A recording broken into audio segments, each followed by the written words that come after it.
Be advised, mature content ahead. This podcast is brought to you ad-free thanks to the Legion of Demons at patreon.com/NOTLP. If you like what you hear, there's much more at patreon.com/NOTLP. Join the Legion. That's patreon.com/NOTLP. And now the show. How do you do? Just a word of friendly warning. I think it will thrill you. It may shock you. It might even horrify you. So if any of you feel that you do not care to subject your nerves to such a strain, now is your chance to, well, we've warned you.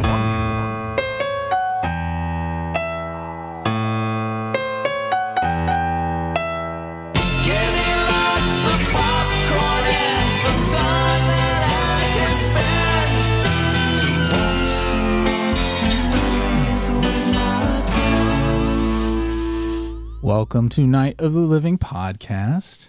My name is Freddy Morris. I am a horror film enthusiast from Cincinnati, Ohio. This is my lovely wife, Amy. You're a mess. Hello.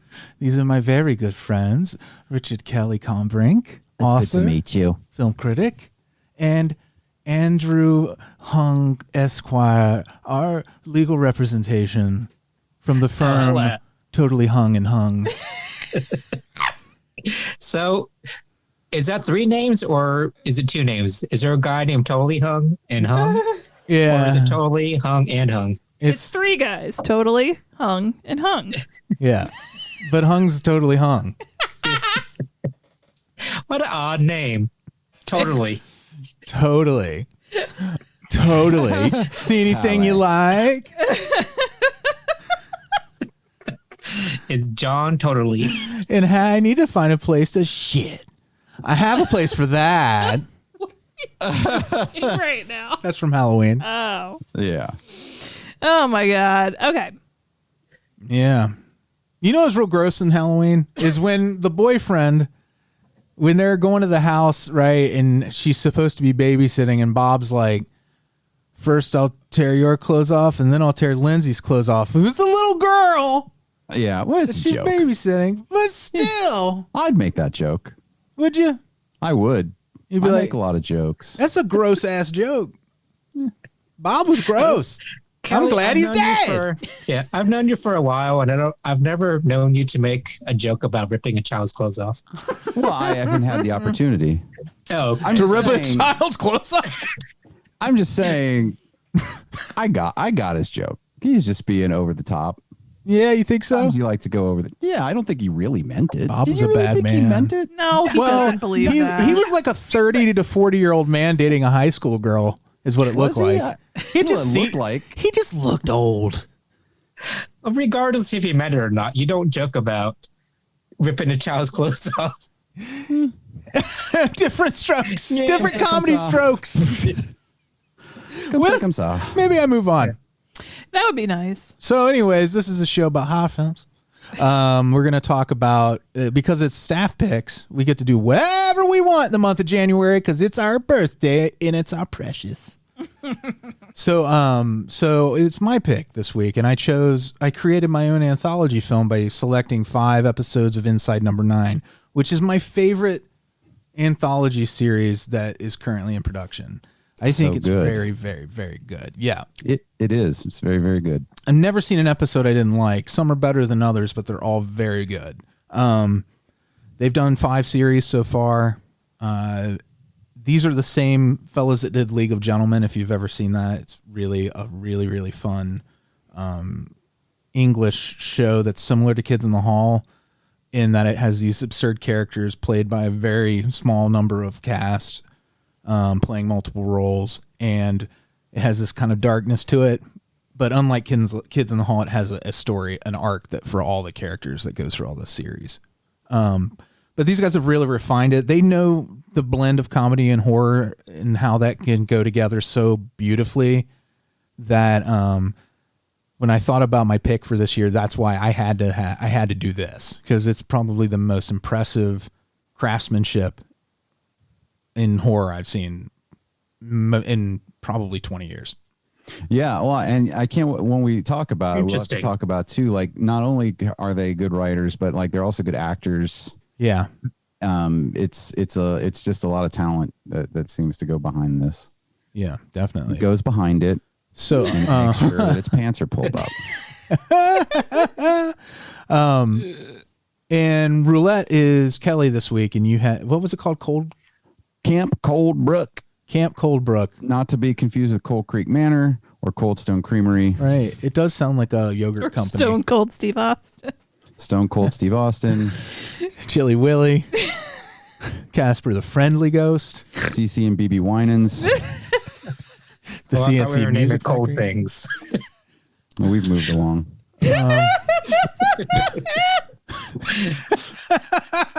I get that a lot. I get mixed up with Chili Willy at least once a week. So I think it's a reference that a lot of people don't even know. Like, who the fuck is Chili Willy? Google it. that's what God Google's damn for. it. What's funny is, I realized the other day I still know the whole song. yeah. I haven't watched a Chili Willy cartoon literally since I was a child. Let me see if I can remember. It's like, my name is Chili Willy. Chili Willy penguin. Then he's through and through. My head is hot and my feet are cold. Achoo. Yeah. You know what? What about the crocodile along the river Nile? He always seems as warm as toast. He always seems to smile. And then just the same first I verse didn't even again. remember that had another verse to it. I didn't either until last week or two. Is this the And part that mentions slavery? Mm-hmm. Yeah. Yeah, that's the third verse. They've taken that out of circulation, but Right. Yeah. if you're intrepid, you can find it. But Chili Willy was the show you watched when you had real hot, bad diarrhea and you were 7. Mm-hmm. And it was on at 4 a.m. Yeah. It was on with Popeye and stuff. So you'd be like, it'd be in between bouts of shitting your pants and getting changed and being put in the toilet and then back out again. And mom's just trying to sleep, but she has to entertain you because you're dying. Were you a sick child? Because I never had diarrhea that bad. I was a sickly child. Oh, I had diarrhea that bad as a kid for sure. I was literally like a sickly child. I was like a poster children for a sickly child plus a dog attack child. I had a double whammy. The movie about Freddy's life is going to be called A Sickly Child. A sickly child, the dog attack child story. What a sad poster. Yeah. My back has scars from a police dog on it, but I was also sickly. Why would they put you on a poster in the first place? I'm like a Charles Dickens character, Yep. essentially. Oh God. Okay. Did you always have Freddy a Morris. He's been attacked by a dog again, isn't it? Not the little one, not the little sickly one. Did you always have a blanket on your lap while they pushed you around? I had a blanket with me until I was 20 years old. Oh. More than that. I had security blanket forever. So, Where were we doing? a show. Oh yeah, Patreon. Patreon.com/NOTLP. We are Origins is out. Just a total shit show of an episode from what I understand. So enjoy that. It was Enjoy us our introduction of Reckoning. and the Obscure 80 guys were with us, so that's fun. Just I'm sure it's a good time. I haven't listened.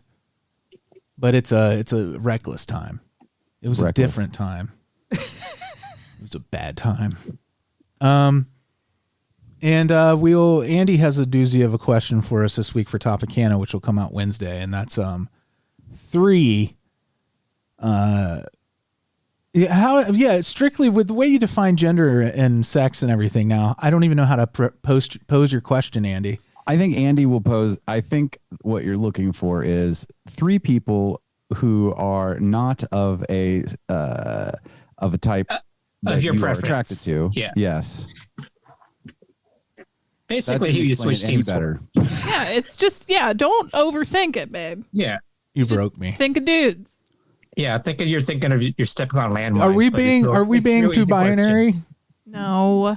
Okay. You're being very I'm silly. trying to future-proof our show. No, don't do that. I'm Because you gonna- can't. I'm going to put plastic stuff in all of the wall outlets so that you don't stick forks in them. I appreciate that. Looking out for my safety. Yeah, it's 'cause tempting too. I'm always looking to stick forks in things. I'm like, oh, I see you with your forks.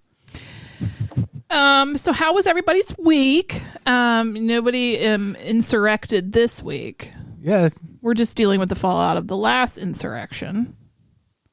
I am enjoying everybody getting fired and or arrested. Yeah, that's been great. That's pretty cool. Yeah, comeuppance, as we were saying before. Mm-hmm. Come on up and see me sometime. Yeah.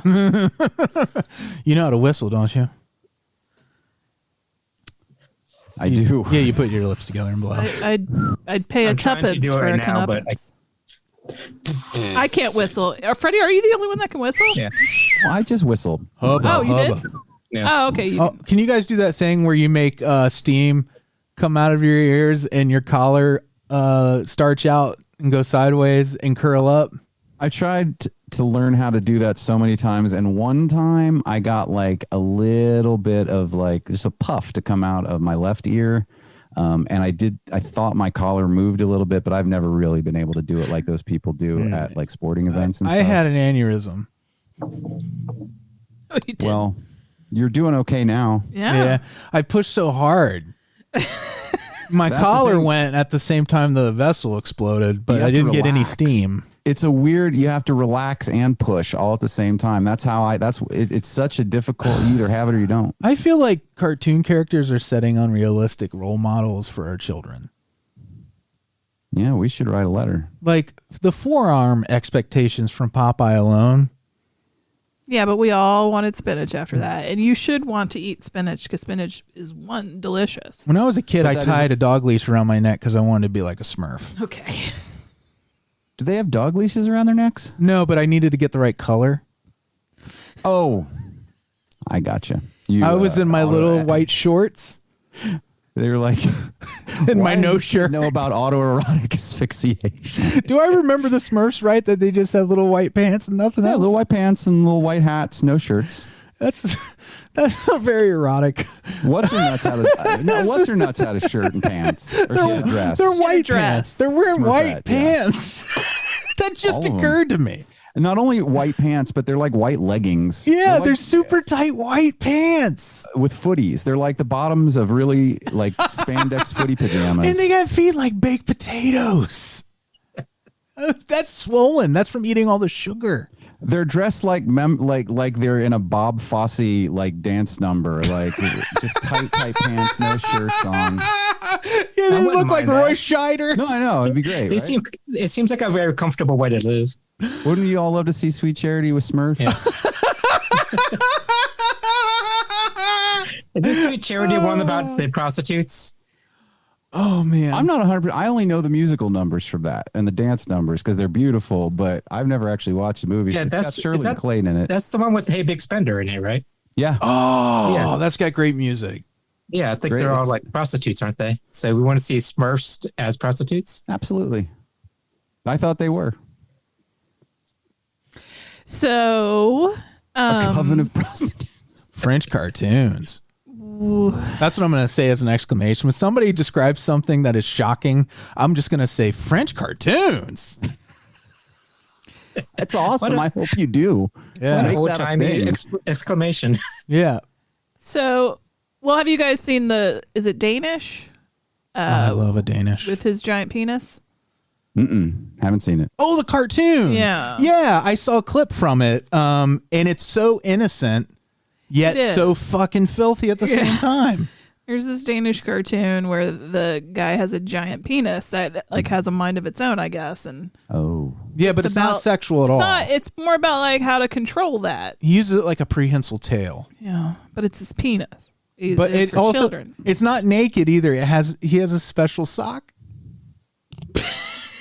His clothes has a big dick sock built into it. So it's just a silly body cartoon for a country that's not weird about nudity? Yeah, Yeah, and A more progressive country than ours. exactly. That's Yeah. exactly what it is. yeah. I mean, I appreciate that. I what do was too. I listening to where they were discussing? Excuse me, I just choked on air. But it's not the Rona. You're fine. But where they were discussing like maybe it is a good thing to teach children, little boys, how to deal with their wee-wees. Yeah. Maybe it's a good thing. It's definitely a good thing. Like how to It might be. How to not let it run your It'll your make life. those poor little boys that have giant dicks feel more normal. And we got to normalize giant dicks. We got to normalize them. So we have our email list that you can subscribe to. It's at notlp.com. You look for the Dracula stamp and you can sign up to get our email list. Again, I'm in charge of this. You're rarely going to get an email. But by signing up, you get a chance, an opportunity to be selected to choose our final main attraction for every theme month. The person who wins this, like, the sky's the goddamn limit because it's staff picks. Yeah. You can choose anything you like. Yeah. Choose the Danish penis cartoon. And just so listeners understand, when you do get an email, it's entertaining and fun. I read the last one. I put a Swear Trek gif in it, and they make me happy. And so there'll probably always be a Star Trek thing in it because I can't help myself. It was worth reading. And It wasn't long. Yes. So just comply and sign up because resistance is futile. It's futile. Did I steal that from you? Sometimes I do that, and I'm sorry. No, I wanted you to co-sign it. I got you. Thank you. So right now we're going to select the lucky participant, listener of the show, who's going to pick for this month. Let's do this, Freddy. Okay, let's see. Spin the wheel. Number 79. Number 79. 79. Oh, yeah. 79. 79. Oh, and we know this person. Yeah, Branan Whitehead. We love Branan. Branan is also a Star Trek geek, so that's cool by me.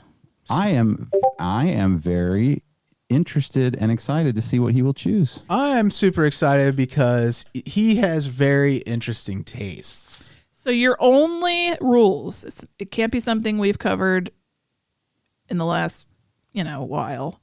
And it has to be easily found, and streaming would be cool.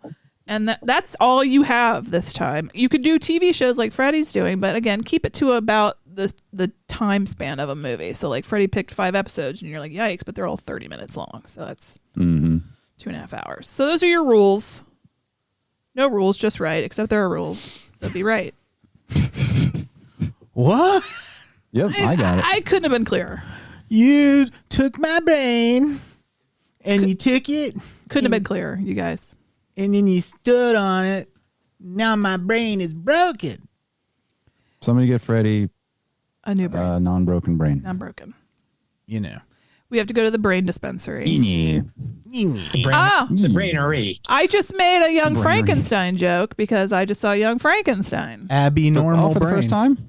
I just saw it for the first time this week. Nice. Did you like it? I liked it quite a bit. I loved how true they stayed to the style of the movie that they were trying to make, parody. Mm-hmm. And then that it reminds me of the Orville. And what I like about the Orville is that it's staying true to the Star Trek-y world, but then throwing that humor in there. Mm-hmm. You know what I never noticed nice until this time we watched it? I was like, this could be a legitimate third Frankenstein movie. Mm-hmm. Yeah.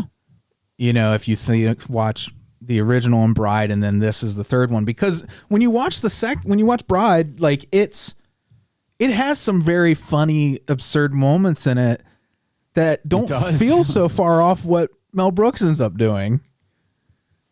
I fell so in love with that movie so hard again, and seeing it through Amy's eyes was magical. Putting on the Ritz. I love when we can share things with each other that we wouldn't do on our own. You know what I mean? Like the song Drunk on a Plane? Like Drunk on a Plane, I never would have heard that if it weren't for Amy being like, let's listen to the stupidest fucking song we can find. This song with the stupidest title. It remained also a stupid song once we listened to it. Sure it did. Yeah, guys. There's nothing else it could do. Right? Drunk with some snakes on a plane. Now that on a plane. I want. I feel like I'd rather be sober if there were snakes on the plane. Yeah. Just so I could have my wits about me. That is just a horrific title. It's funny. Snakes or Drunk on a Plane? Snakes on a plane is horrific. Yeah. Drunks on a plane are scary. Steaks on a plane. Oh, steaks on a plane? They would never be as good. No, There's no way they could get a good grill going in there because they'd kill everyone with the carbon monoxide. Agreed. But between those two things, Yeah. you could get those. Like you could have a pre-made steak and they could heat it up.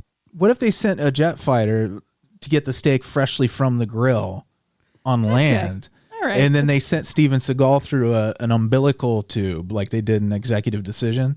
Mm-hmm. And he's like, "Here's your steak," and you get your steak, and then he closes the umbilical to make sure that you guys don't depressurize and sacrifices himself. Mm-hmm. I think that would taste better. Well, let's see if we can get him from the New Orleans PD or wherever it is he works these days. Scrape him from the rocks of the bayou. That slimy fucker. He's so gross. Yeah. Okay, we're gonna move on. Oh, then. should we move on? We've talked a lot about gross people today. Mm-hmm. You know what? A lot about gross people and a little about love. Gross people are gross, but I still find them entertaining. Yeah. Oh yeah. Gross people got no reason. You got dirty little feet. You got gross hands. You got gross bellies. You got gross legs. You drive gross little cars. Your dinner's That sounds gross. about right. They I make think the fart cars sounds are- instead of beep, beep, beep. Eating that nasty food. Are they nasty people or gross people? They're gross, boys. They're nasty gross. Miss Jackson, if you're gross. All right, we should move on probably. Yeah. This is getting rowdy. Hello, boys and girls. It's time for Straight-to-Video Russian Roulette.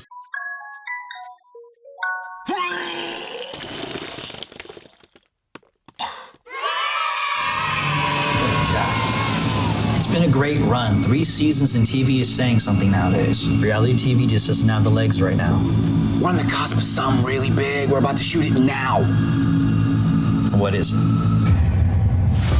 We produce one ball-busting, scare the living out of our audience episode. I say we do Winchester House. No way. Place is lame. What the hell is wrong with you? This is it. We are all out on our asses if we don't come up with something big. I have one. It's a camp. It's called Cold Brook. So the official police report is apparently this woman, she went into the camp one night and she poisoned and drowned everybody. We're sorry. Your call cannot be completed as dialed. That place is marked. What do you mean by marked? Haven't seen one ghost, but hey, it's been out, right? So. Cheers. Everybody around here seems to think it's best just left in the past.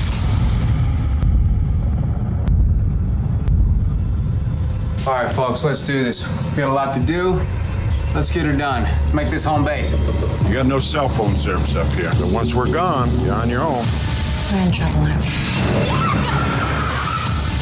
You may have some. Oh my God. This is all just hysteria and superstition. You know what we did. We can't just leave. You need to listen to me, okay? It's not worth it. I say we burn the damn place down and we walk out together. I got too much riding on this. We all do.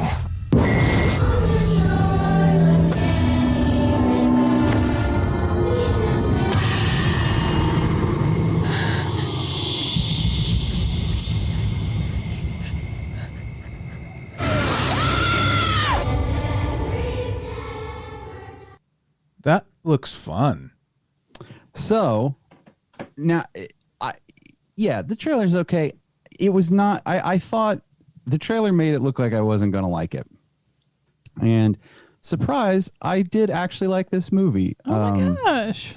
Yeah, it's definitely worth a watch. I don't want to spoil it, but I will say this. Now, it's not breaking any new ground. This movie is a bunch of stuff that other movies have done.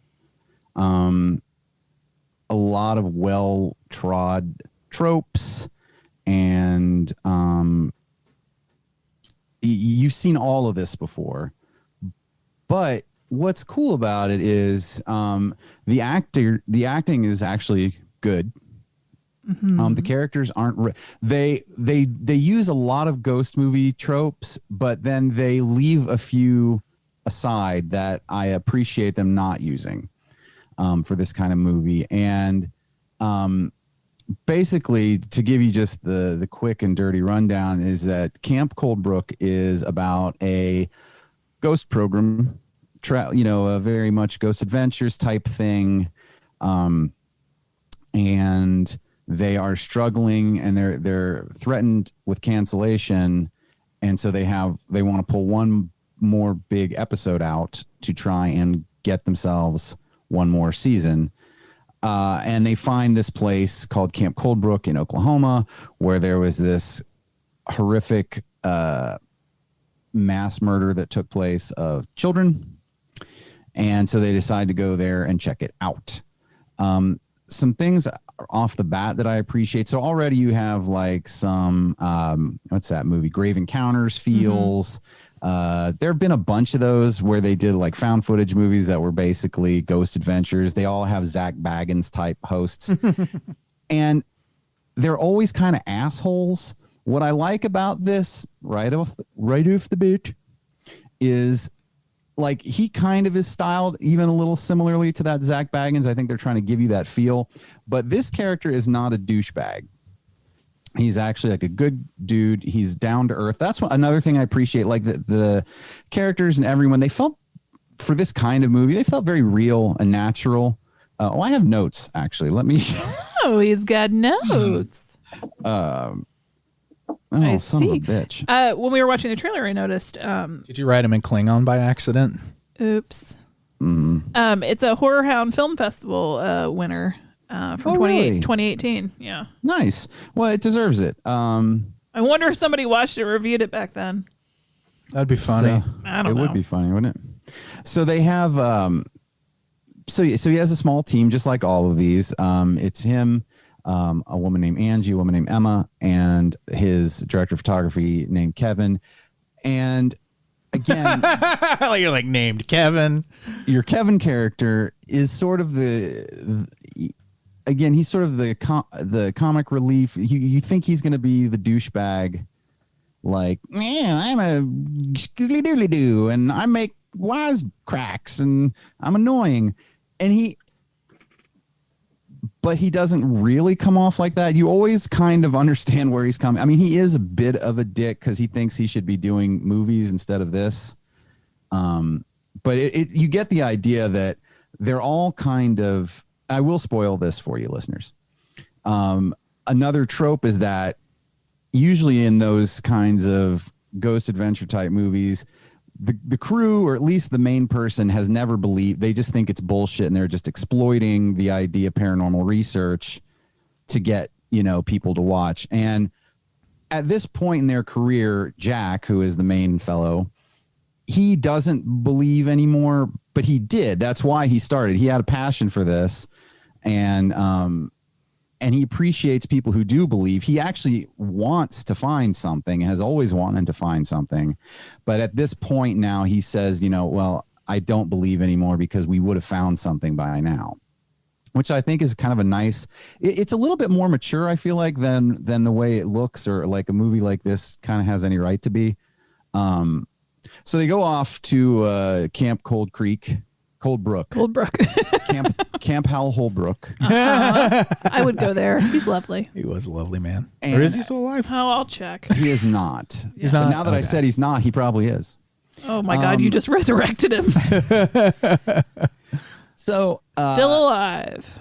Is he? From Cleveland. No fucking shit. Hal Holbrook is still possible. alive. He's 95 years old.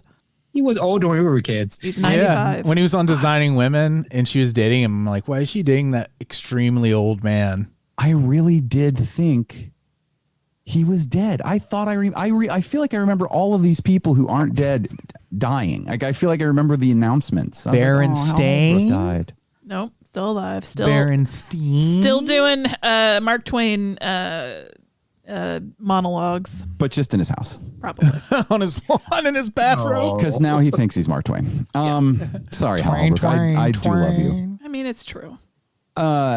So they go out to the spot, and spooky shenanigans occur, and it is really spooky. Again, you've seen all of this. This is not a movie where this wasn't like anything for Jackson where I was like, my balls got blown off.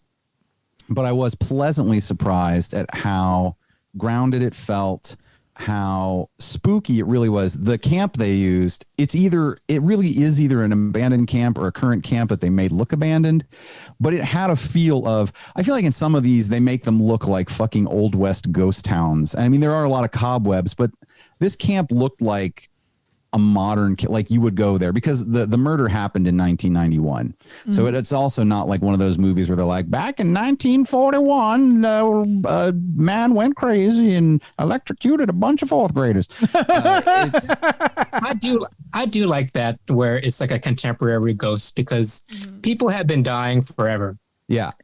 And we only see ghosts from a certain era. Like, how come they're, like, I'm sure people died last year are ghosts now. He was there at the end of the bed, and I knew he was from another era. He was wearing period clothing. It was a hypercolor t-shirt and some crisscross jeans. He also had some pumps on his shoes. And I believe he said something about Andrew Jackson. He did. So it's exactly like that. They all have hypercolors and LA gear on. And they light up. I had LA gear. They did not light up. But I'm sorry for you. You know. So the camp. Well, I'm glad the LA gear shoes still work in the afterlife. Yeah, they do. They do. He doesn't sneak. Yeah, he doesn't sneak around very well because you can see the lights. Well, that's what's so ghostly, though. People are, you can still see the lights from his LA gear, some say. They come up over the ridge. I believe those are the LA gear lights. Why, no one's seen the LA gear lights since 1993. You're crazy. All right. So basically, this movie is this. It's very spooky. There's a little bit of a more of a twisty ghost story as it goes on than you even think there's going to be. Again, the actors all have good chemistry. Daniel Harris and Chad Michael Murray have real good chemistry. They all do. Everybody plays off each other really well. The conversations all sound very natural. So Chad Michael and Murray were all good then. Mm-hmm. All three of those dudes. His relationship with his wife and kids feels real. They don't do any goofy, like as we were talking earlier, I'm a nerd who fucks, but like sometimes there are these ladies at lunch, just nonsensical like sex scenes, or like they feel like they have to throw like a scene of two people sneaking off and fucking. There's none of that, and it's very refreshing. It doesn't feel, I mean, I guess by definition it's a little schlocky, but it's not. You know, I feel like this is a movie that if you like a spooky movie and you don't want to think too much, but you enjoy, you know, seeing people wander around spooky locations and seeing spooky things and reacting in ways that eating spooky ridiculous. Food. Yeah. Spooky boys. Funny. And well, another nice thing about this, it's only like 88 minutes long. Ooh, nice. So it's a real easy watch. Watch it. I think you'd probably enjoy it. It's a recommend for me. And Danielle Steele. Danielle Steele wrote the screenplay. I meant to say Danielle Harris. Very good person, very supportive of the indie film community, and like goes on a limb for a lot of people. So I support anything she does. Courtney Gaines is in this for a second. Oh my gosh. That's a name that's familiar to me. Mm-hmm. Yeah, it's been a long time. I think his face was familiar to me. Can you give me an example of something he was in? Children of the Corn, right? Yeah. Oh, right. Done. Thank you, Amy. You actually just like fucking. Well, it's because you solved a big problem for me right in the. We spent a moment. weekend in the That's same room. Right. Yeah. He's Malachi and fucking the Burbs. Yeah. He's so he is so ginger. He's a redheaded kid, right? Mm-hmm. He's beyond redhead. Though. He's a gray. He's a silver. He's a super ginger. He's a silver. Yeah, there's a couple of. Now I can't remember what they are, but there are a couple cute little like nods to other horror things. Very small, very brief, but just, you know, a little shout outs. I'm trying to remember what the one was. There's a moment where the guy, the camera guy, is kind of freaking out and saying he should be working on the next Howling reboot or the next some other horror movie reboot. That I was like, oh, there's something else in there too. But anyway, it's a recommend. Go watch it if you're like, I kind of want to say something spooky that I haven't watched, but I don't want to like get too involved in like a real deep. The others, a Hereditary or something of those. That is exactly what I'm looking for right now. Yeah, that's a very specific thought when you're looking for a movie, Kelley. Mm-hmm. And this is the movie for that person who's having that specific thought. That is me right now. I only want to watch things A, I've seen, or B, challenge me in no way. This is a no challenge movie, but but for a no challenge movie, it's very enjoyable. You still get a decent story. Real, decent acting. That's all you can ask for. Yeah, it's solid. Like solid. My bowel movements. Solid as a rock. Good for you, Amy. I'm very happy about your solid bowel movements. Well, we all are. Okay, so thank you, Kelley, for your service. Yes. Let's see who's gonna catch the next roulette. Review. I got this Jack in the Box. We're gonna pass it around and everybody's gonna crank it. Take one down, pass it around, crank. We're gonna start with Andy. Crank. Let me hear you say way oh.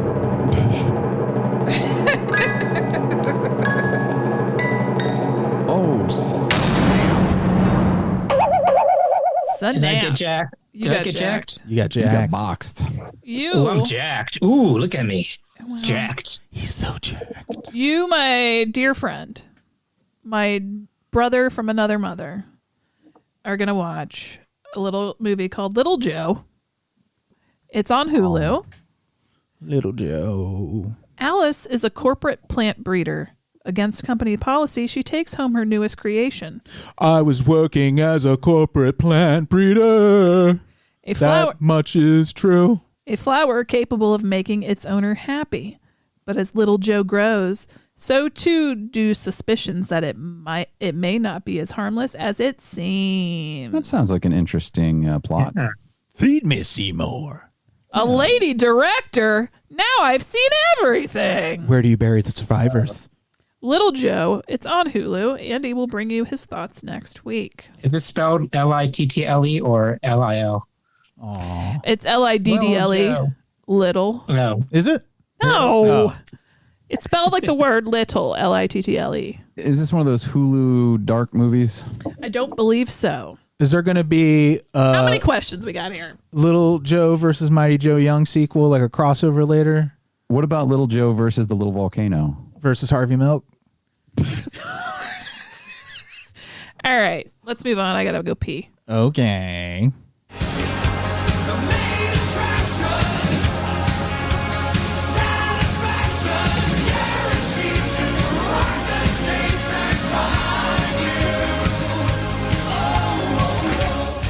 Gemma Arterton, Timothy West. Come out from there, boy. Julia Davis, Tamsin Gregg, Julian Ryan Tutt, Helen McCrory, Catherine Parkinson. Hello.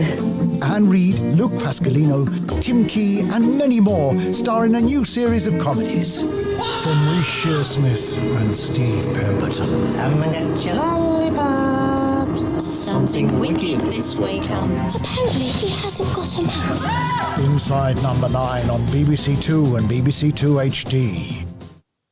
Okay. Well, like I said at the top, I'm a huge fan of this show. I've watched the first 3 seasons. Series. They don't call series. them seasons. Sorry, or no, I watched the first two series twice already, and so on the first couple episodes we're going to talk about, it was like my 3rd time through, and I still love the shit out of them. Real quick question: are TV shows in Britain, are they like 45 minutes long or something like that? These are 30 minutes each. Some of them are 28. But I can tell like where the commercial breaks are.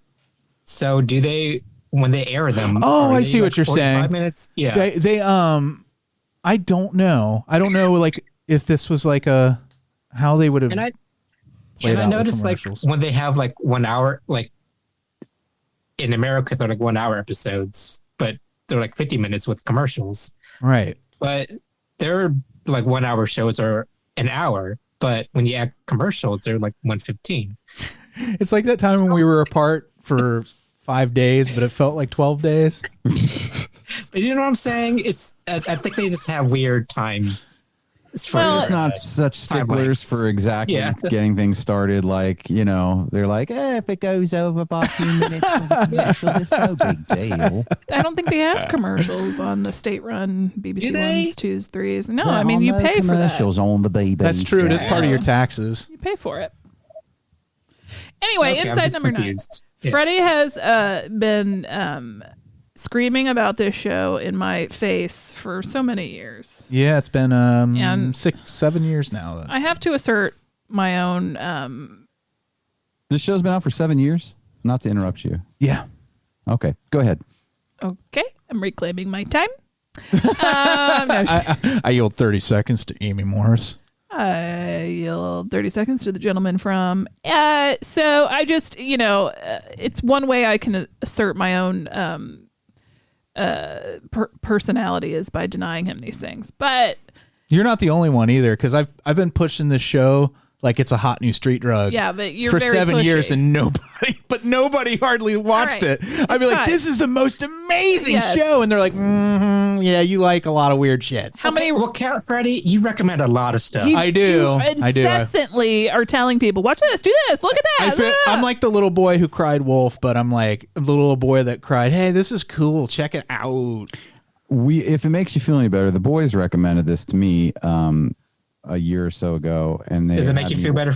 Because they're good. They're good kids. They're quality people. And they had me watch an episode. It's the episode where the couple, they're dancing and their house gets broken into. I don't know if you've seen that episode or not. It's a couple, and they have 2 thieves break into their house, burglars. Is it like where they're kind of like, it's very comic and they're hiding from them the whole time? Yeah. I love that episode. That's in the first season, yeah. And it was a good episode. I did enjoy it, but I still didn't watch any more until this. But I do want to watch more now because I really loved it also. Well, I focused on the giving the most horror specific episodes that, like, I did go with a theme when I selected these. Like, well, first Sardines was the very first episode, and it struck me as so different than anything else I'd ever seen. Mm-hmm. I didn't know that whether it was going to be a comedy show or a horror show or or drama. And then, but they nailed their voice again, because these guys have worked together so long. They really nailed their voice from the word go. And then they end up just killing it. They do. So Sardines was the first episode we watched. It's also the very first episode, starring what's her face from IT Crowd, whom I love. Parkinson. Yeah, I was very excited to see her. What I took from this was a very jarring kind Super of dark. ending. Yeah, very dark ending to this. It's basically people at an engagement party and they're playing Sardines. Have you guys ever played Sardines? Is that a real game? Yes. Is it? Okay, It's hide I and thought they seek. made it up for the show. No, I did too. It's hide and seek, but when you find the person, like the first person, you got to stay with them, and then you're supposed to get a bunch of people hiding in somewhere It sounds like the worst game till there's one person left. ever. Yeah, I don't think as a child I ever played it to an end. You get bored after a while, but I did play it. It is real, but they're playing this as a bunch of adults at an engagement party, and Catherine, is that her name? Catherine Parkinson? Yeah. She she's the fiance. It's her party to celebrate her engagement, and she ends up stuck in this like wardrobe with just lots of interesting people, but there's also some undercurrent of something going on, and then at the end you find out it was just child molestation, and they all are murdered. I started putting it together about halfway through the episode. Oh, you did? Yeah, I did. Yeah. No, the first time I saw this, no idea whatsoever. There are a couple times where they mention their dad, and when the brother would make these faces. I mean, I didn't. It wasn't a fully formed thought, but I thought that was maybe where it was headed. But it was when it's revealed, the bottom just drops out from under you. And it has like you said, what was I? Shit. I had a thought. It escaped. And it escaped me. But it was such, like you said, a juxtaposition of kind of silly. Oh, I remember. Because it had this weird feel too of like almost like I haven't seen it yet, but what I imagine that Ready or Not movie is like, where you're presented with what's maybe one of these kind of strange, eccentric, rich families that have these weird traditions that they keep, going through as adults, where even as they don't like it, but they feel obligated to like their parents or someone to continue doing it. Yeah. And so that was what I initially thought some of like that undercurrent of awkwardness was. Just like I didn't put it together that it was going to be abuse, but I thought there was going to be some weird thing, where this was, I almost thought it was maybe some kind of weird ritual or something. Do you think that because you knew going into it, I've been saying this is a brilliant horror comedy series that they sold this on BBC as a comedy series? They never really said when it first started, hey, this is this great new thriller series we're doing this new comedy. And then imagine tuning in. It's funny they bill it that way. Yeah. I mean, there's a lot of humor. There is a lot of humor in all of these.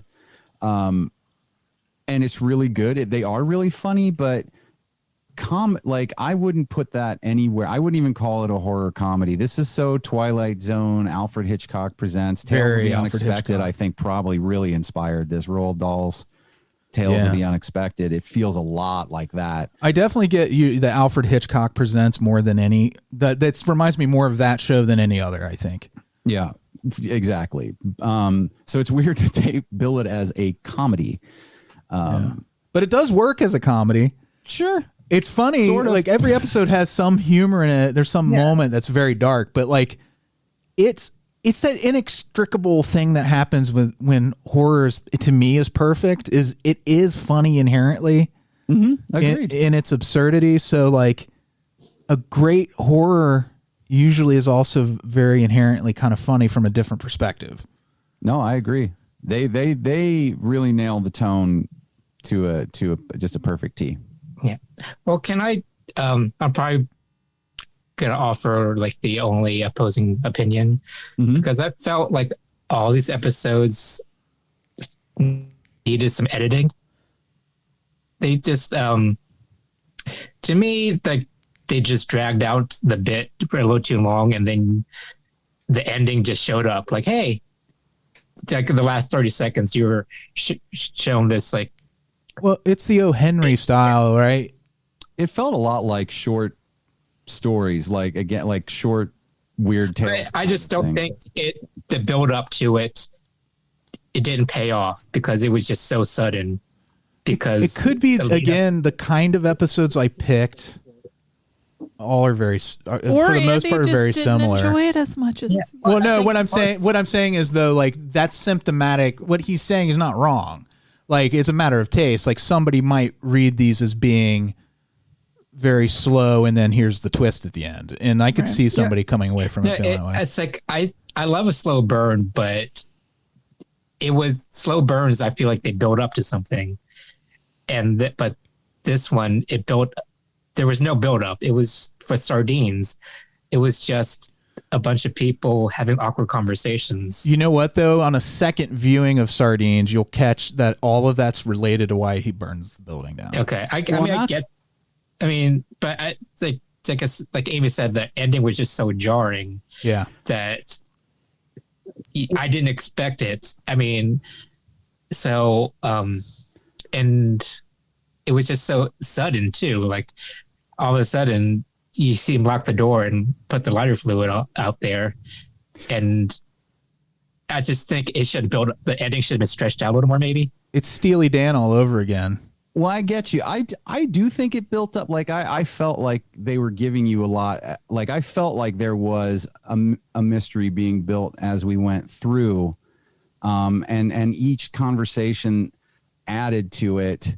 I get what you're saying. I can see why you would think it was jarring. But I kind of, I mean, it worked for me. I kind of saw the twist on who set the fire was actually the biggest twist for me, because the main twist of the abusive father, like I said, I kind of had begun to pick up on that. So it was still a big reveal, and it was like, oh shit, I was right. But, and which is also, and then, well, there's a great setup too when they're having the conversation with the guy who snuck in, Ian, I think, the creepy guy with the glasses, who he's set this whole thing up so he can get revenge on this whole family because he was abused and they were complicit. And the things he says to her in the beginning, like he's literally telling them throughout. He's trying to make them remember who he is with these subtle things he says. No, right. I definitely felt that there was a mystery because there's a lot that is revealed by things they don't say. Yeah. Because all of these awkward conversations where they just have like one word answers and like, I get what you were saying before. Exchanging glances. Yeah. So, that's why like I knew like it was building up to something, but for me it was just too much chatty Cathy and all these this odd characters just coming in having awkward conversation after awkward conversation. Do you feel, Andy, that like you crave a more robust third act for something like this, where you want to see the actual climax of everything come to fruition and spend a whole lot more time and how it happens, like say like the actual little components of the end, like maybe going back you'd have felt more fulfilled if they went back and recapped the clues for you like they do in a lot of other stories of this style, and they let it build out, you know what I mean? And then like you said, like maybe on a second viewing I would pick up on these clues a little more, but all the clues I felt were just so lost in all these weird conversations. Well, their storytelling style is more like magic than it is like traditional storytelling, where it's not about having a traditional denouement that you would have, but having the rug pulled out of you at the end of the first act of a story. It really feels like short fiction. Like that is very much, especially short horror fiction. A lot of it is written exactly like this, where it's sort of a slow burn or build up with hints, and then it's the kind of story I actually love, like trying to put the hints together before they spring the twist, because there's actually a Joe Hill about how that's just a trope in itself, is the twist at the end of a story. And so well, for me, I'm just talking about this specific episode. Oh yeah, that's what I am too. Yeah, I mean, like the other ones I think worked better than this one for me. I do see that as a I get that, Andy. I can understand why that would turn a lot of people off. No, it didn't turn me off, but it was, I don't know how really to express my feelings about this. I was entertained by the little awkward conversations because it's just so British to me. Yeah. That type of humor. For me, I guess it was just maybe the ending didn't match up with led up to it. Yeah, it was that to me that made that heightened the horrific aspect of it, because you almost sympathize with some of the people where you're like, oh, I like these characters. They remind me of people from The Office or something, like the series The Office, or whatever. So when you're like, these people are going to be burned alive. Okay, but at the same time, it feels like a tonal shift that would be like if you saw that happen. Okay, Michael Scott's now locked in the closet and they're setting him on fire. Oh, because it turns out he sexually molested this kid. Yeah. Well, I mean, I guess the ending is horrific, but at the same time, I thought like there's like 10 people in that bureau. Just break it open. With Stinky John. John. One thing I will say, like, I get why he maybe felt like the other kids were complicit because they didn't remember him. But again, when you really look at it, anyone in there who had any idea about this was a victim too. Yeah. And one of the things I loved was like, and what helped me finally put it together was this moment where Catherine Parkinson, like, she seemed really excited to be playing the game with her dad. She I don't think she knew. And so it was like this moment where she's having this, like, what seems like a sweet moment with her dad. And then her brothers share this look. And I was like, oh, he did it only to the boys. Holy shit. She doesn't know. That's why she thinks this is fun-ish. Yeah, it's so dark. It really is so really dark. great tone. So yeah, A+ from me.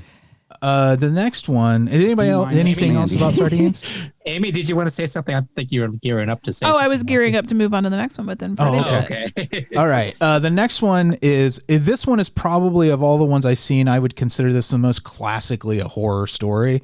It's called Seance Time. It's about, this is a nice succinct. Having never consulted the spirit world before, Tina isn't quite sure what to expect. But there's something already waiting for her on the other side, the Scaredy Cat. However, there's something waiting for the Scaredy Cat team as well. And what Scaredy Cat is we were just talking about it, the one that...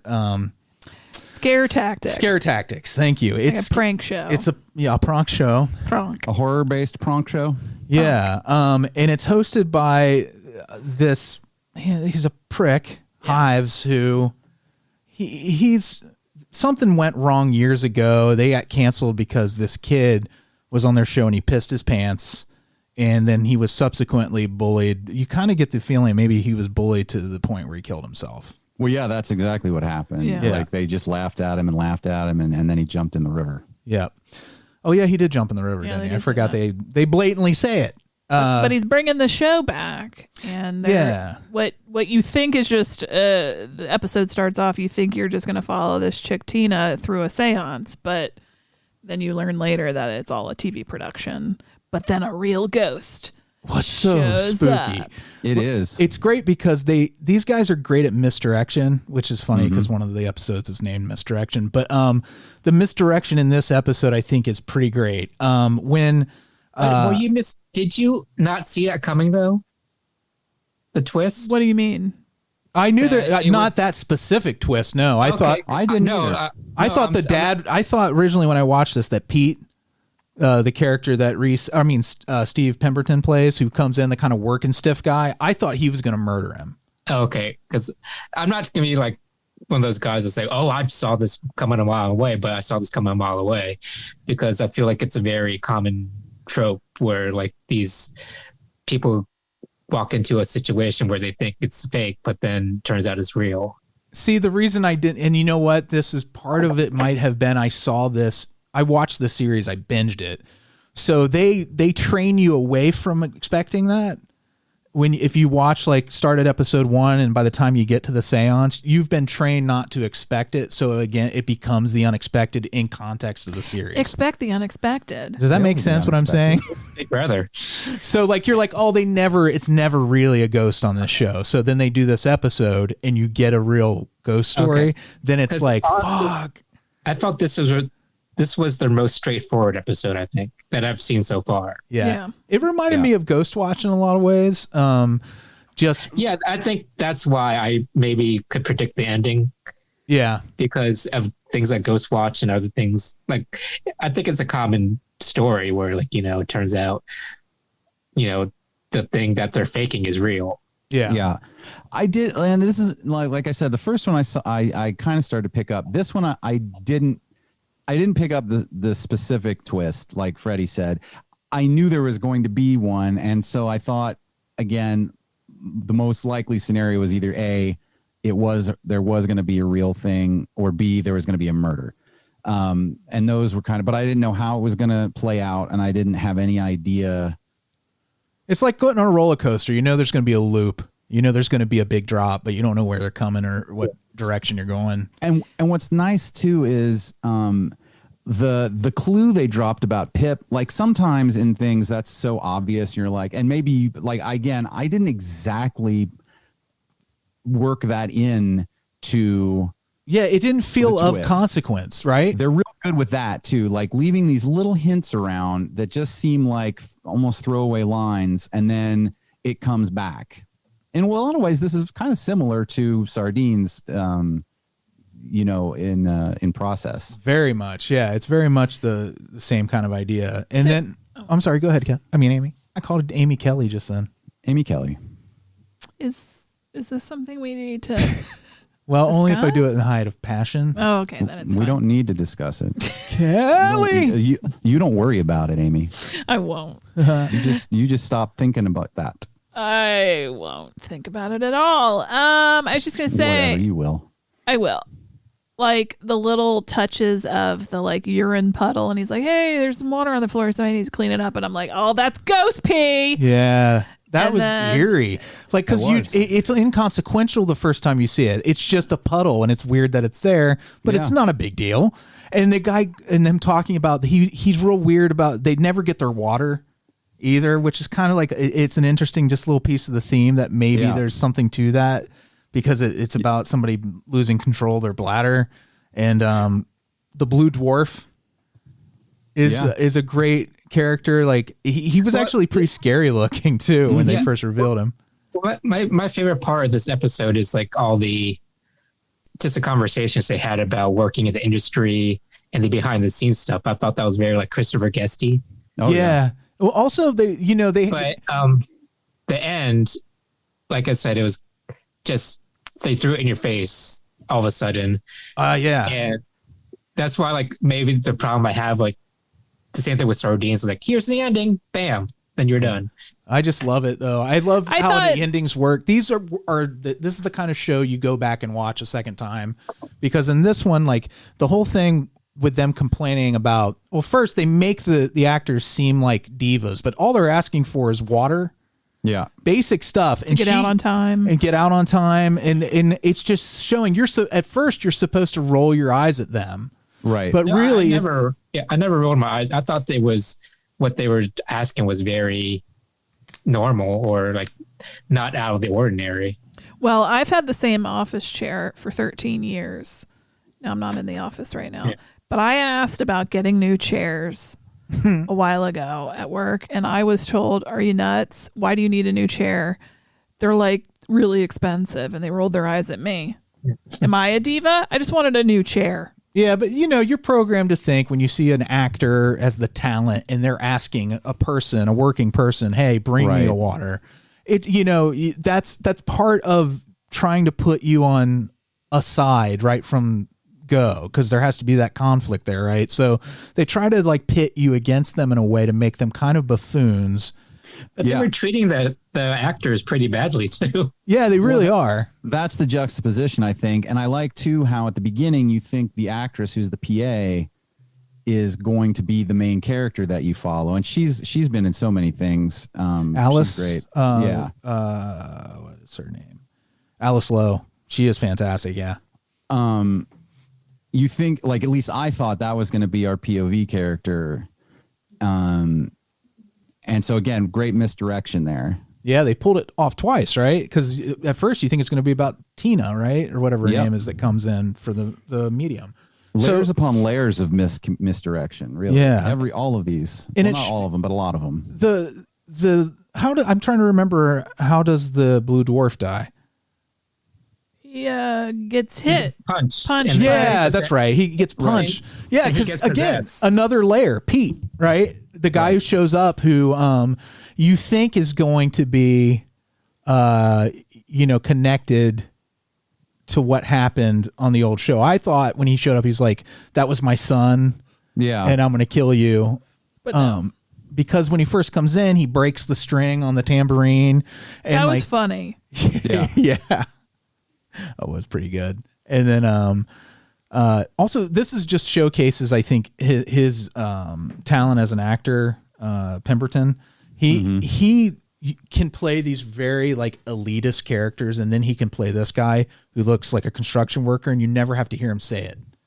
A builder, I think, if you're in the UK. Yeah. So like this, he just sells like the guy he plays. If he were an American, he would be like from Boston. Yeah, definitely from Boston. A staunch Republican kind of character. Or Philly. And he ends up, when the blue dwarf pops out, which is part of their shtick, it's supposed to be the big jump scare. He punches him. Kills him. And it kills him. Yeah. So they end up putting him back in the chest, and which is the thing he's popping out of throughout the episode. And they put him in there. And then I love this part the way they handled the ending with him getting out of there and wandering off to the corner and pissing on the floor like the little boy did. But the moment that really gets me is when he reaches out and touches his shoulder and he immediately is dead again. Yeah. That gives me chills. Dead again. The one issue I did have with this episode is at the very end where the spooky ghost kid pops up. That was cheesy. Well, yeah, it looked real cheap. Yeah. It's like you're better than that inside number 9. You don't need that. You don't need that. They didn't even make the kid look creepy. They just put like a blue filter on him and like, here's a kid. He's dead. I mean, kids scare me, but yeah. Again, I feel like that had to be like a producer like saying we need to really drive I don't know what it is about certain producers and editors. I've had this done to me in submitting stories to things like where they don't feel the audience is going to get it enough unless you like really hammer something home or make something like really obvious. And so I feel like that didn't feel like a decision that those writers maybe made. It might have just been whoever put the end credit sequence together tagged it on there. Yeah, it felt very like kind of like Paranormal Activity, If or the Sinister episode had ended 5 seconds earlier, it would have been better. This next one was the Christmas special they did. I loved this one. Same. My favorite. It's probably my favorite of all of them. Yeah. I just love the look of it. They captured the look of that 70s British shows perfectly. Even with the ratio. Yeah, everything about it looked like the way there's like a very specific BBC play of light or Corona or whatever they call that. Mm-hmm. It looked different on BBC shows than any other show you watched. Yeah, agreed. It was like lower light. More shadows. And I love how they recreated like the stagey aspect of it because like everything else is like very multi-camera type things, and this one is just like classic sitcom setups. Yeah, with marks on it and them talking about. Well, actually, to tell this the way this unfolds, and this one is another one of those I watched that really blew my mind and sealed the deal of me making this my pick. By the way, was watching this. This is the one where I did not see the twist coming at all. No, not at all. Right, because you think it's going to be just a tribute to 70s era BBC Christmas ghost stories, which is something they would do every year. Mm. And it has the look and it has the level of performance you expect from those. It reminds me a lot of the old Hammer horror series. Yes. It's the like titles at the beginning. It's where it comes up, it's perfect. The Devil of Christmas. That's the name. And it's the period specific style of acting that they portray is like, you wouldn't know if you didn't recognize this cast in context. If you just stumbled across this on TV, you would definitely think it's an old episode of like Hammer. Yeah. And it is going along. The one thing that they give you one clue at the beginning, which is you see the clapboard, but part of you thinks, okay, this is those old cheap Christmas specials that happen sometimes, the little things, cameras getting shots or whatever. But then a voiceover starts and it's like a DVD commentary. Yeah. Really nice touch. Like really nice kind of conceit. This was like, there was like 2 twists in this one, which I kind of didn't expect at all. And they both paid off pretty well. Yeah. And again, you go back and watch this one again. This one has very chilling foreshadowing in it. Where he's like, we thought it would be more poignant if she was pregnant. He mentions that when they first start talking about them and they arrive, which kind of makes you think, wait a minute, was the actress pregnant? So when you get to the end, it makes it even a little more horrifying than it already is. What I liked about this one is you were not only just kind of watching a movie and also hearing like some commentary by the person who made it, but they force you to start looking in the background. Yeah. Which is fun. For mistakes. He points out the mistakes and says, well, in particular, the Krampus pictures hung on the wrong wall. From that moment on, you're like, oh, that's where the clues are going to be to what's going on here. And you're watching in the background. It didn't help me in any way, but it was really fun. On a second viewing, you'll catch a lot more little Easter eggs they drop in there. This show is such a game, has such a gaming element to it that makes it like so rewarding to revisit. I just like I a said, lot. that's exactly what I love about short horror fiction too, is trying to put the pieces together, like to see how close you get to what the actual twist turns out to be. And they get to really ham it up. Like Reese Shearsmith is Klaus, who's like, I guess he is he the caretaker? He's the caretaker. They're not really related or anything, right? So this family shows up, which is really just newlyweds. And his mom, yeah, mom-in-law, and then his kid, so lady step kid. And it's super weird to begin with that he brought his mom, because this feels like supposed to be like a family romantic kind of almost getaway. That seems very British to me. Yeah. Though. Doesn't she give him shit though about it in the beginning a little bit?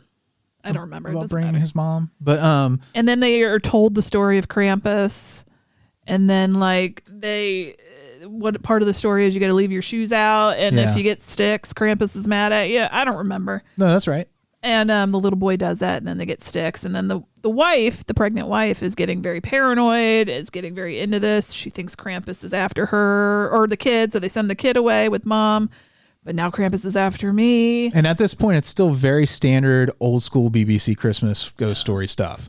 Like nothing super weird other than the occasional commentary again from these two. Or like behind the scenes clips. Yeah, it sounds like someone's interviewing the kind of an older director, and he's telling him, okay, this part, she wasn't very good. Or, they botched their line here. You can see the camera there. And at this point, you're just like, okay, so the novelty is just having the commentary, but you're like, these guys don't fuck around. They put this commentary in here for a real storytelling reason. Right. And when you get to that point, and you think it's like, oh, the big twist at the end, the pregnant wife is really pregnant with Klaus, the caretaker's baby, and they're in it together. And they're going to kill the husband or something. I don't remember. Yeah, and it feels like that kind of ending you expect in a way. This is why, I like the twist in the story within the story. The standalone story by itself is really good. Yeah. Mm-hmm. But then when you add the twist at the end, it makes it even better, I think. Which Klaus, your lover, that you have his baby, that your dear actress, you think this is a scene and it's going to end with us shackling you to the bed, and oops, this is actually a snuff film, and we're gonna kill you now. Well, at this in point, real life, in the show, like in real life, Kelley brought up Extraordinary Tales, right? The Roald Dahl series, Tales of the Unexpected, or Tales of the Unexpected, which is you can watch on Prime, I think. I had the actual anthology of the Roald Dahl stories that those are based on, that they put out in the 70s. I loved it. Oh, they're great. They're so much fun. But this story in particular, the story within the story within the story, though, when it gets to the end and it turns out she's having the affair and all that stuff, at that point it feels like one of those episodes, right? And it feels like it's tied up. Then where it gets real is, and I feel like you kind of rush through describing this, is when they bring the plastic in, and they put and the voiceover, the commentary says, I don't like to watch these parts. Yeah, I don't watch the endings. And then you just hear her screaming, and then done. And you see him come in the Krampus mask. Oh my God, that was such a chilling. Yeah. God, well, first of all, snuff films is one of my sort of favorite sort of urban legends, probably truths that I scare myself with. To me, that's one of the creepiest ideas to think about. And this was played again exactly like what a 70s snuff. It like when that scene happens, it goes from looking like a BBC movie. Suddenly it looks that weird BBC cheapness. Now it looks like a porno or something from the 70s, but what is, a snuff film. And it like the whole look to me changes in that moment, even though it's the same set and the same everything, because they share similarities. Again, those BBC movies they look cheap, I think, to modern viewers, even though it's a very rich look. I love it. But that was so like, there's something about the idea, and this is something, it gave me that feeling from like high school when you saw like Faces of Death or something, where you felt like you're being tricked in. You were lulled into a false sense of security. It was even a comforting style of storytelling, and to have it divert into a snuff film is like so jarring and unsettling. Like the whole concept of snuff to begin with is just like the concept that someone could take movies, this thing we do to escape the horrors of reality, and turn them into the horrors of reality as like a betrayal of the medium. Yeah. And it's just fucking crazy. I'm sorry, Andy. What scared me, it was also chilling, is like they showed that the actress getting killed at the end, but what about all the other actors involved? Yeah. Well, remember in the beginning, he says it's hard to find children for stuff like this. Yeah. Good so children. You think, did they kill all the other cast too? Or were they in on it? No, I think they're all in on it. But that, like, your mind goes to different places. Yeah. Like, I was thinking, like, did they kill that child too? You're right. It could go that way. That's the beauty of it too. That's where I went. Like, if, because I find it hard to believe that a child would be in on like a snuff film production. So like my mind went straight to like, oh my God, when the kid had his final scene, they took him off and killed him somewhere. You know what I thought of was the stage mom. In my imagination was there's a whole cabal of people who do this together. That's like a production company that, and they're continuing it. They insinuate in a way it has that generational vibe because a younger man is interviewing someone who did this in the 70s, which insinuates that he's part of the movement of people making these. And when he says that bit about the kid, I imagined a stage mom, and he's like, we don't get good kids for the good actors because it makes you think like a horrific stage mom would put her kid out for something like that. Yeah. That's what I imagined. And I was like, they know, they sign contracts and they know what they're doing except for the victim. That was another thing that to me was really creepy, but also kind of gonzo and like not funny, but like almost funny is, and again, it dovetails really well with like how like, again, like pornos in the 70s were like movies. They had a fucking story. Mm-hmm. And it was like this. Like, I like to think that the snuff film is the whole movie that they show you, that whoever is buying this buys the devil of Christmas that ends up with the, you know what I mean? Like a real murder. Yeah. And that, like you said, the actress is the only one who doesn't know what's going on to keep, to keep her in it. And it's just it's super dark. And it insinuates a powerful conspiracy, which is a very creepy thing. Yeah. And you think about how many other of these have they made and how long has this been going on? Yeah. Because he talks about working with them before, remember? Like in the commentary? I think the beauty of this story is that your mind can go to different places as opposed to what they show on screen. So like, you can make your own story up besides what they tell you. I encourage you to go back and watch all of these episodes a second time. If you have like, it's like such a deeper experience the second time through. Deeper. Yeah. And if you become a fan and you decide to binge it the way I do, like they know how to put together their playlist. So like one episode will enhance the next. So good. So we got two more. Once Removed. This one was a really fun. I don't know if you would call it like a caper, but it kind of felt capery to me. Caperish. I felt it was very light. Yeah. Even though there's a bunch of murders that happened, this was probably the most fun one of all of them. It was fun. It was like a Memento style kind of story. It was like a one up. So you start.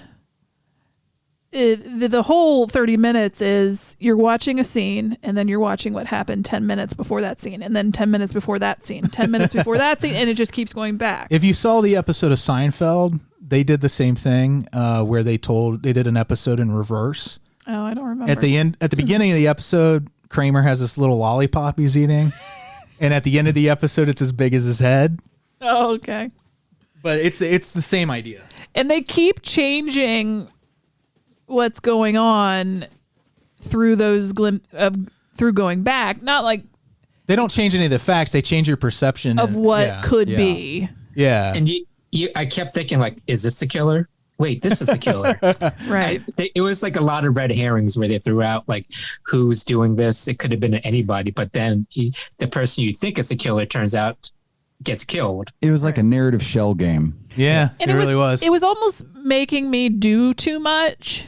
I'm not sure if it's the show's fault or my own fault, but like it was to keep up with it and to keep my brain floating ideas was almost too distracting. You could have told this story and it would have been entertaining in chronological order, but by doing it the way they did, again, it comes down to who your focus shifts to who is doing what and why. Yeah, because it's not every subsequent 10 minutes prior is the same character.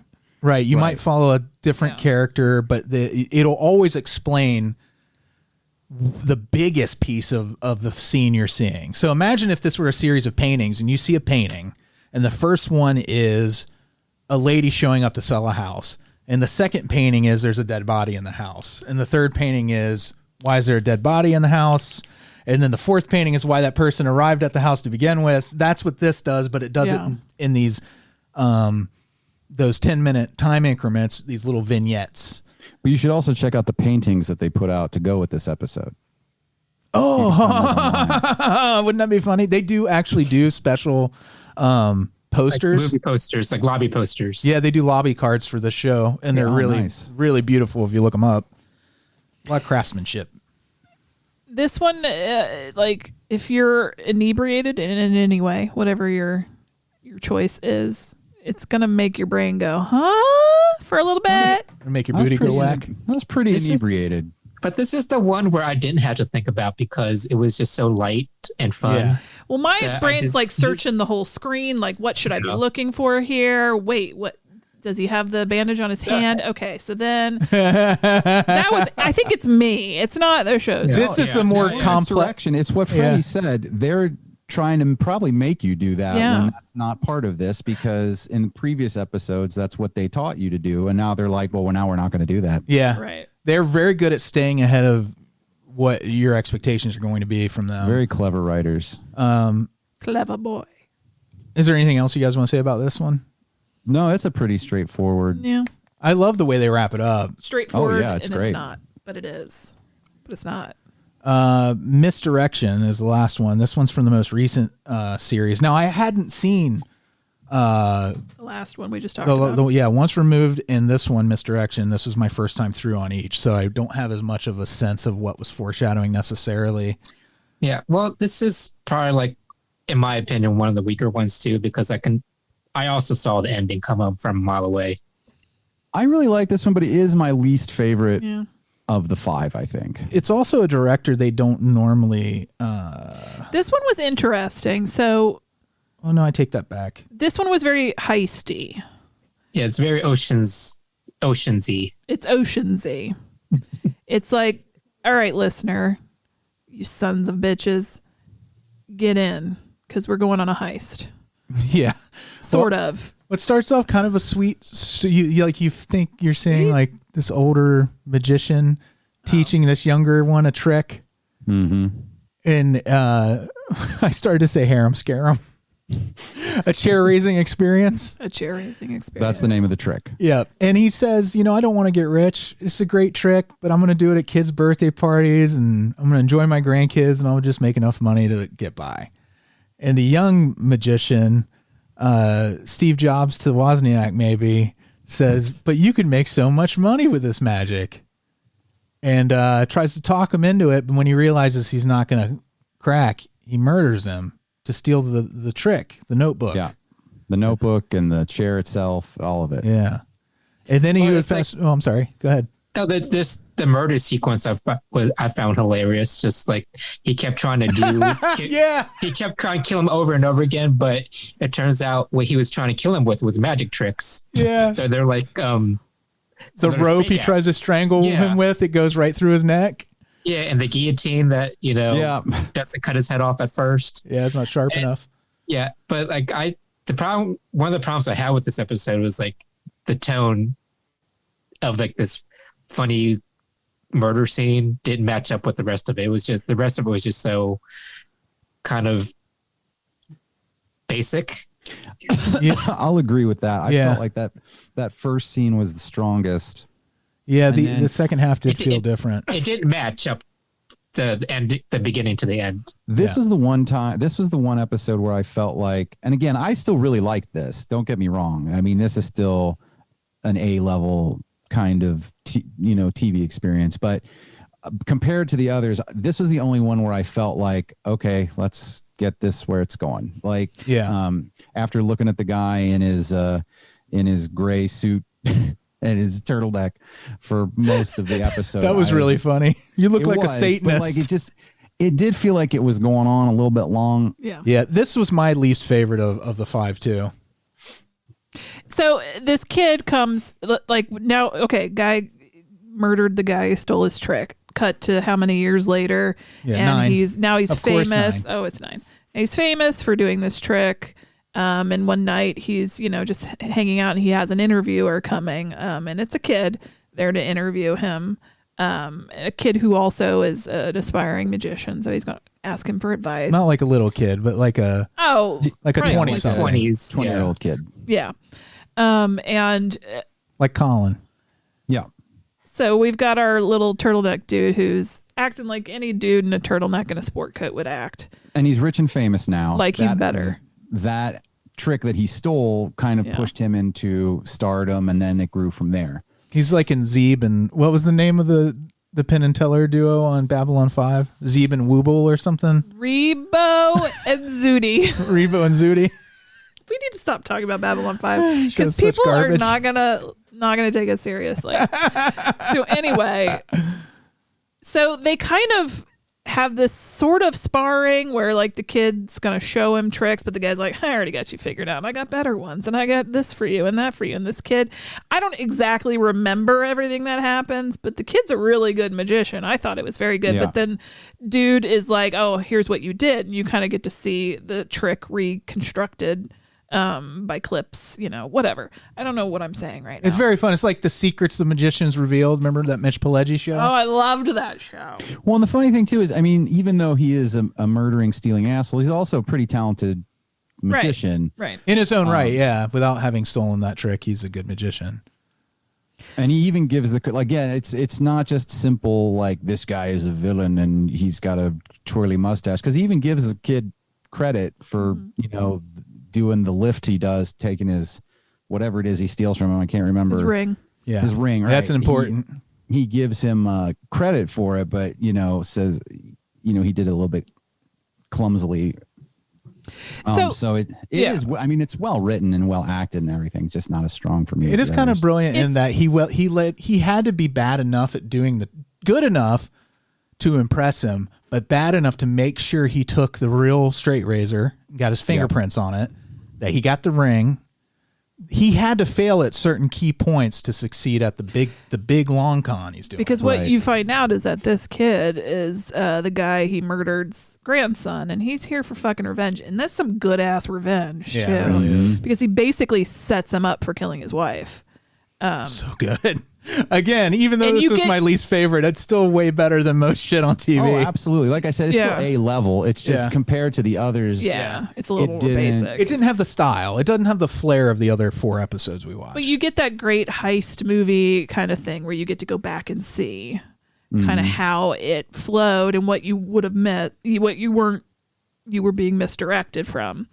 Right. And when really you cool. put all the pieces together, again, at the end, they definitely have like it's not a formula, but they definitely have things and themes and sort of ways that they visit over and over again, including the person from the past coming back. Yeah. I feel like that was something in almost all of these. Yeah, the theme. Even the Devil of Christmas was going back to talk to someone who was there previously in time. So that seems to be a running theme. Anyway, I didn't mean, you go ahead with what you were saying. Who me? Amy. Who me? Could be. Kelley took the cookies from the cookie jar. I don't remember. Well, I was just gonna say though but that it was fun. The tone. I also maybe didn't have the goal. Why did you pick this one, Freddie? You said you never saw this one. I chose them based upon them being most aligned with the horror genre, on the surface with themes or whatever that I could just from basic the description, just from the description. Okay. Yeah. So, and this is not these 5 episodes aren't like the essential episodes or anything like that. They don't even represent necessarily what the show does every time, but it is interesting that within these, I just happen to pick 5 that are very similar. Yeah. But they do things like you saw Quiet Night In, Kelley. You said that's like basically a classic, almost a Laurel and Hardy type of comedy where there's these 2 burglars that break into this mansion and it's just about them hiding from the people. Yeah. And you see it through all the windows. It's just a lot of glass on this mansion, which they did. I feel like Jordan Peele did something very similar in Us. Oh yeah, in the way that he shot the scene with the twins and everything. Family, yeah, but twins. But if you like physical comedy, like A Quiet Night In is really great. There's a lot of really really good episodes. The Harrowing is a good horror episode. And then if you get into some of the later stuff they did something, if you really like just heart-wrenching stuff and introspective stuff, the 12 Days of Christine is good.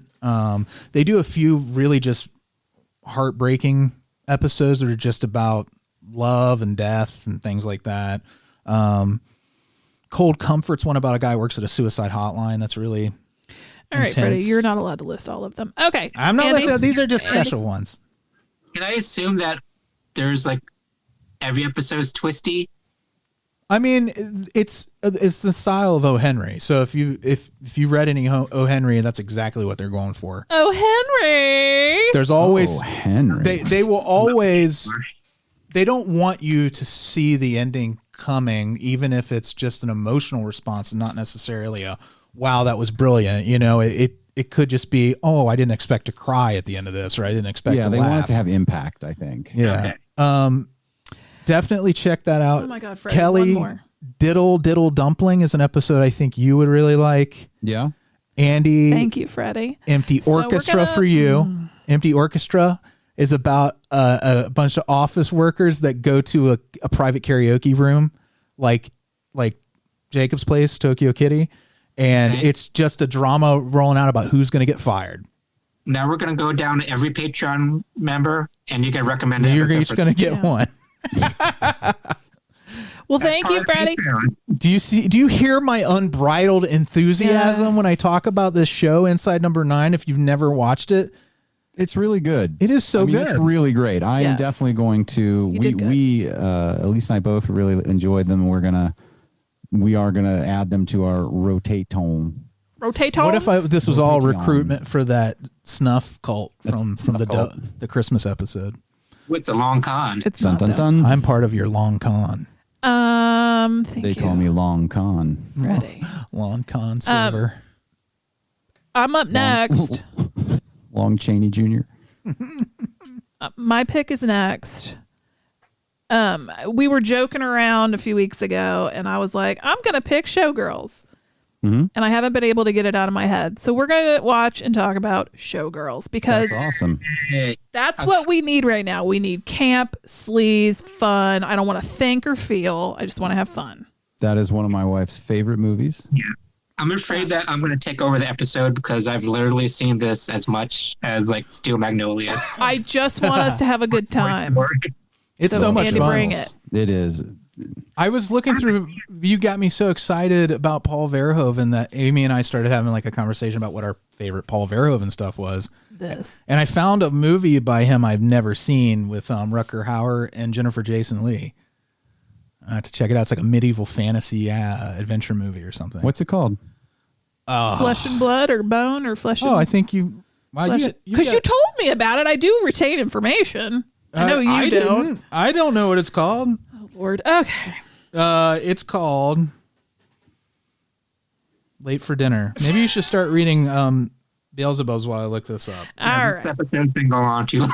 So at the end of the show, we always say hi to our Beelzebubs. Again, patreon.com/NOTLP if you'd like to join the Legion of Demons with your money. It is flesh and blood Thank with you. the plus sign for the and. Sure. Read them off real quick. Just read All them right. off. We got Alise, some love. Ernest, Amanda, Mark, what's up?